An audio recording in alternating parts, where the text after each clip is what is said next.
Hey, welcome back. Is this too loud? Maybe I'll talk a little softer.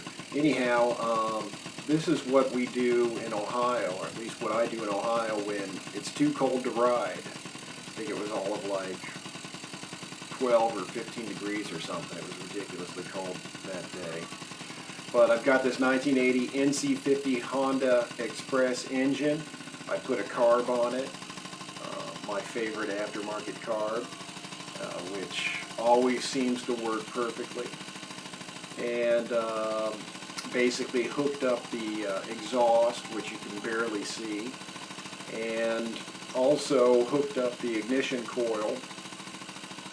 All you need to do to run this is hook up the black and red wire from the stator to the ignition coil, and then ground the ignition coil to something metal. In this case it was the bolts where the carburetor connects to the intake. And you didn't see me fire it up, but it started up fairly easily. I'd never run this engine before. And then I just put a temporary fuel tank up above there on the pickup tailgate for a little bit of a fuel supply. So just having a little winter fun in Ohio with the Honda Express engine.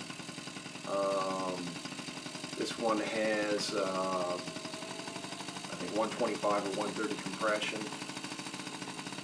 The inside of the cylinder was a little beat up, but the piston was in decent shape, and so were the rings. And I'll probably just put on a new base gasket, new head gasket, put the expansion ring under the bottom ring, and I changed the hardware on the left side cover there to the Allen head bolt, so it's easy to take on and off. And who knows what else I'll do, but if anybody's looking for an nc50 engine, this one's make me an offer if you're interested in this. I'll soon make a video on how to remove and install an engine on an Express or Urban Express or Express SR. It's pretty much the same procedure for each, and it is really simple. So stay tuned for that, and I may have other things coming as well. Hey, ride safe, and thanks for watching.